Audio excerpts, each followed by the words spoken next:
세 번째 안 랭킹은 이재명, 나도 믿지 마라. 우리 더불어민주당 선대위에 뉴 페이스가 돼 주시면 좋겠습니다. 부족함이 너무 많은데 저도 흠이 참 많은 사람이라 그런 부분에서 알려주시고 지도해 주시면 어려운 분들을 돕는 데 그 쓰임을 받을 수 있도록 노력하겠습니다.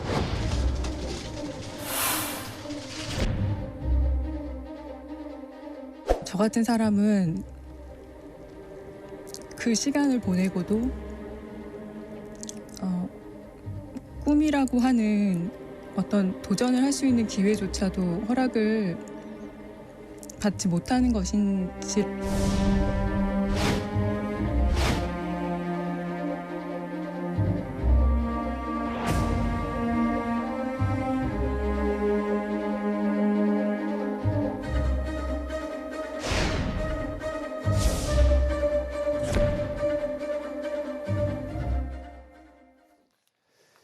민주당 이재명 후보의 첫 번째 영입 인사, 조동연 상임선대위원장이 도덕성 논란으로 어제 자진 사퇴했습니다.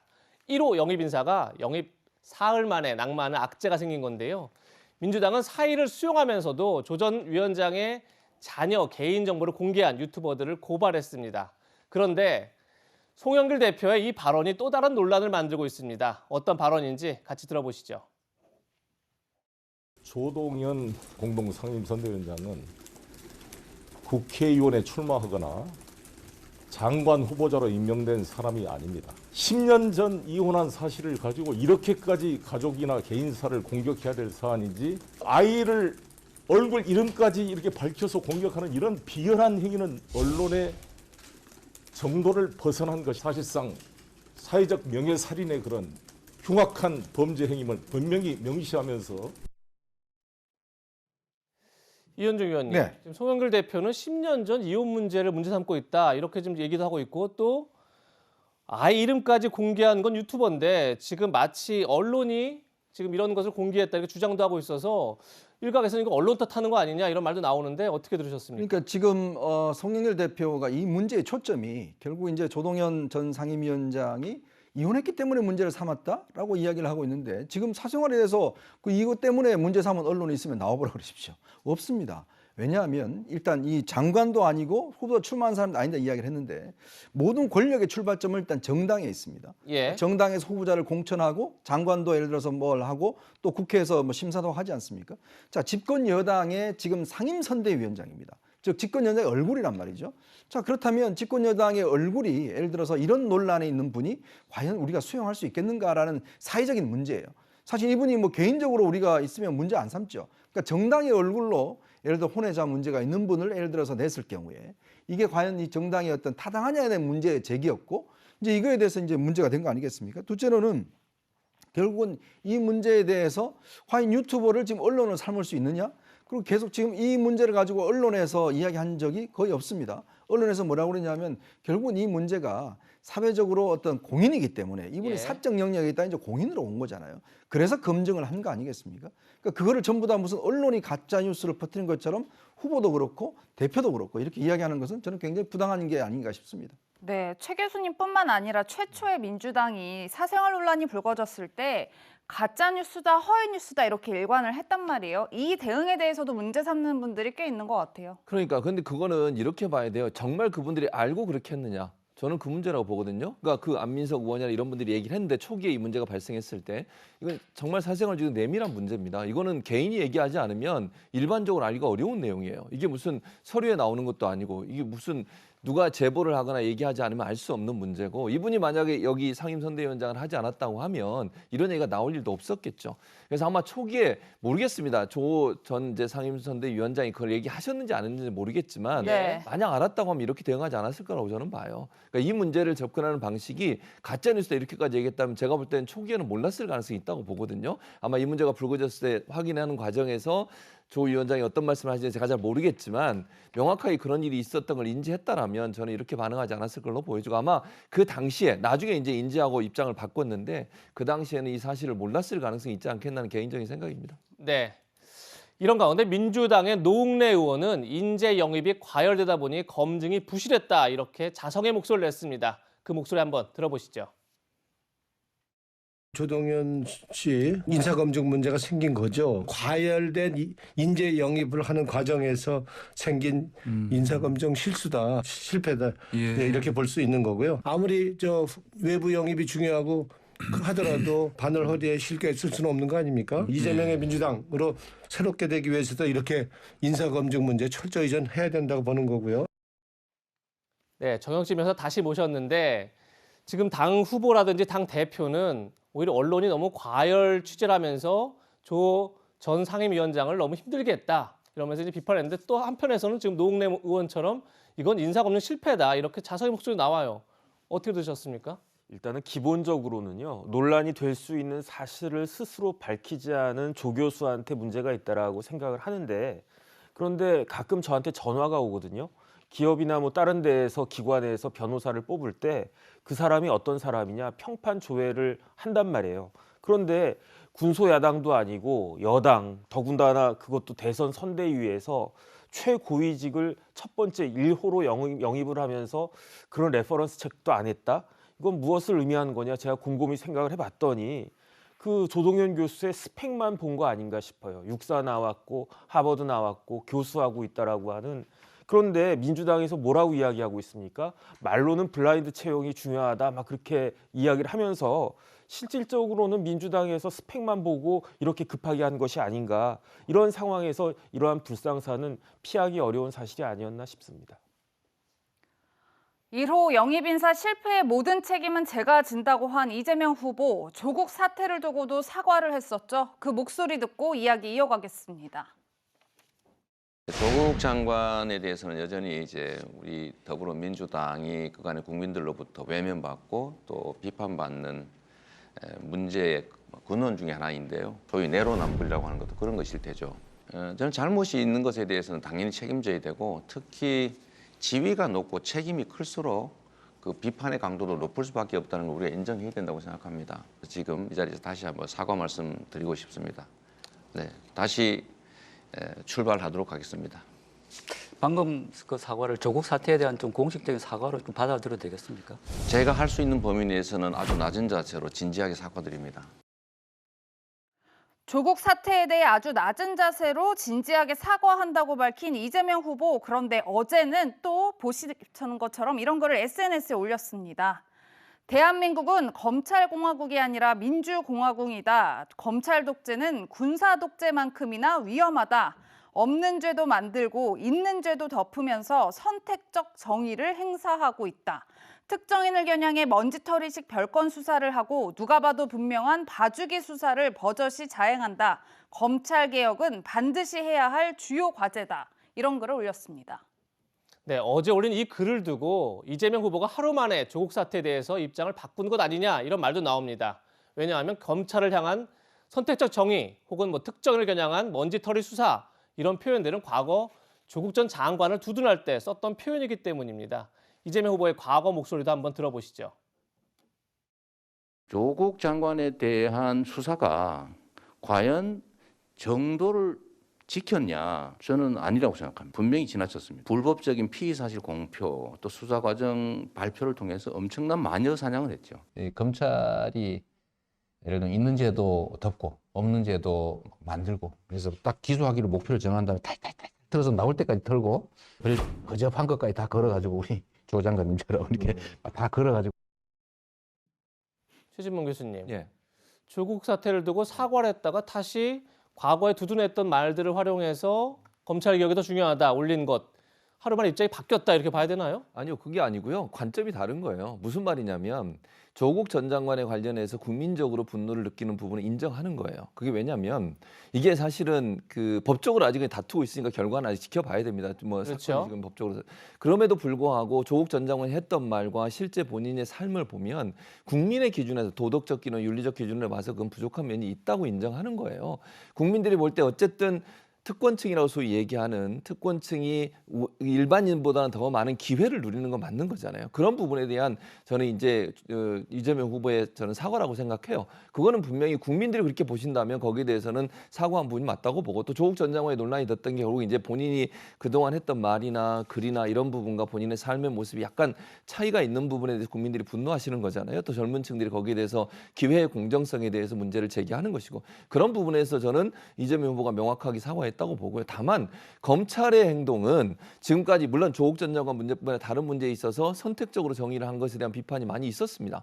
그건 뭐 부인할 수 없는 사실이라고 저는 생각해요. 조국 전 장관 관련 수사에 대해서도 물론 가족들의 수사를 했지만 표창장이나 뭐 여러 가지 문제에 있어서 가족 전체를 다 먼지털이식으로 수사한 것도 분명히 있고요. 국민들이 그 부분에서 저는 반감을 갖고 있는 분명히 있다고 저는 봅니다. 예. 그 두 가지 관점에서 얘기를 한 것이지 조국 전 장관이 사과한 것을 뒤집으려고 했던 말은 저는 아니라고 보고, 그러니까 조국 전 장관의 행동이 국민적 관점에서 봤을 때 받아들일 수 없는 부분들, 또 정의롭지 않은 부분들에 대해서 분명히 그건 사과한 거라고 저는 봅니다. 네.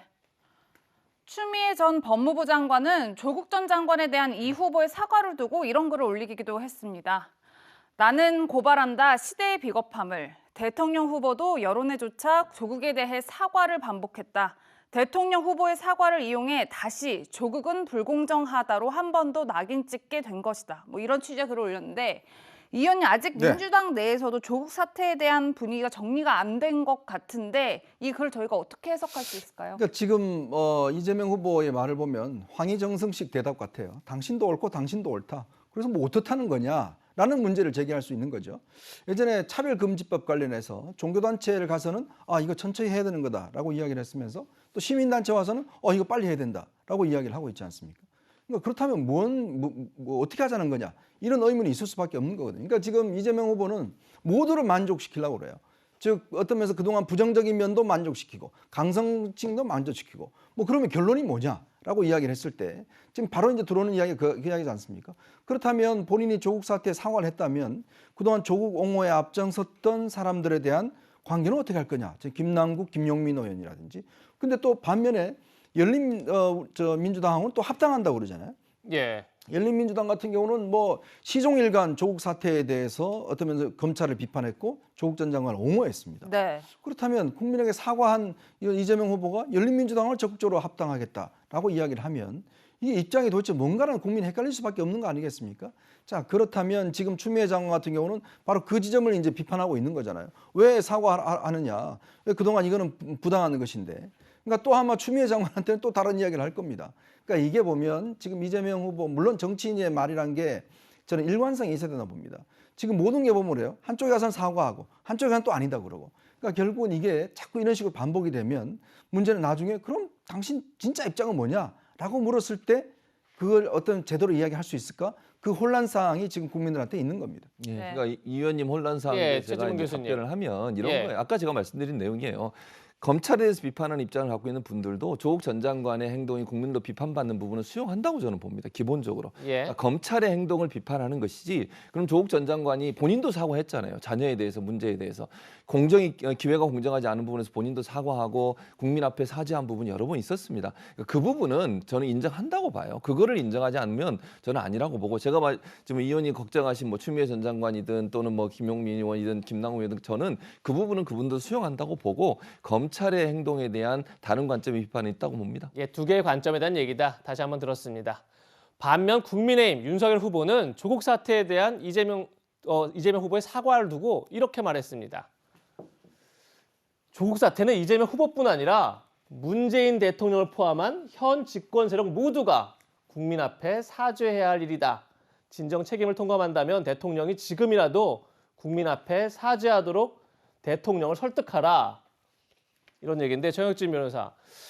그러니까 지금 사실 이재명 후보가 가뜩이나 어떻게 보면 양쪽을 다, 그러니까 국민의 마음 그리고 또 조국 전 장관 수사에 대한 어떤 그런 불만들에 대한 마음들을 다 지금 아우르는 상황에서 윤석열 후보는 하나 더 치고 들어왔다, 뭐 이런 느낌도 드는데 어떻게 들으셨습니까? 여기에 대해서 추미애 전 장관이 조금 전에 글을 올린 것 같은데 윤석열 후보 보고 교활하다 이렇게 이야기를 했더라고요. 예. 조국 전 장관에 대해서 국민들이 실망을 넘어서 화까지 나게 된 거는 이게 뭐 법적인 걸 떠나가지고 조국 전 장관이 거짓말을 너무 많이 했어요.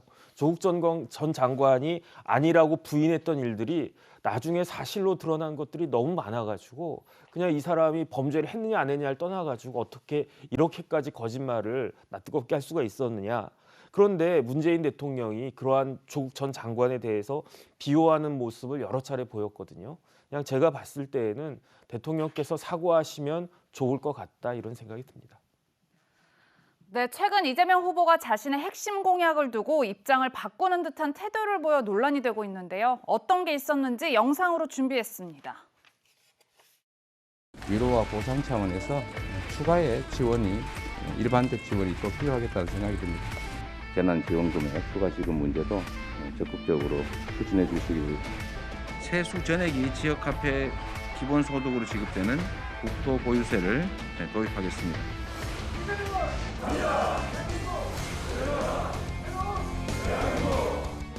그래서 저의 주장 때문에 추가의 지원이 지연되지 않도록 제 주장을 접고 다만 국민들이 동의하지 않는 정책을 수행하는 건 사실상 불가능하기 때문에 국민들이 반대하시면 실제로 추진할 수도 없고 또 해서는 안 된다고 생각합니다.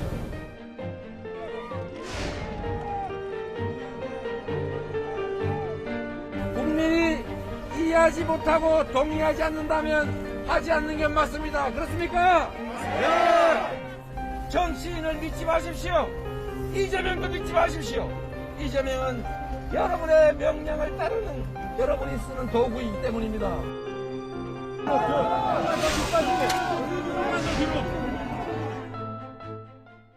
네, 최 교수님, 영상 속 이재명도 믿지 마십시오 이 말이 참 귀에 들어오는데 저희가 보여드렸듯이 이 유연한 이미지가 이재명 후보에게 득이 될까요, 실이 될까요? 저는 득이 될 거라고 생각해요. 그러니까 유연한 이미지라고 하는 게 왜 필요하냐면 이런 거잖아요. 정치적으로 본인의 어떤 정치인이 주장을 하다가 그 주장이 본인이 생각해서 함정이 생각해서 주장을 했는데 국민들이 계속 반대를 해요. 야당도 반대를 해요. 예컨대.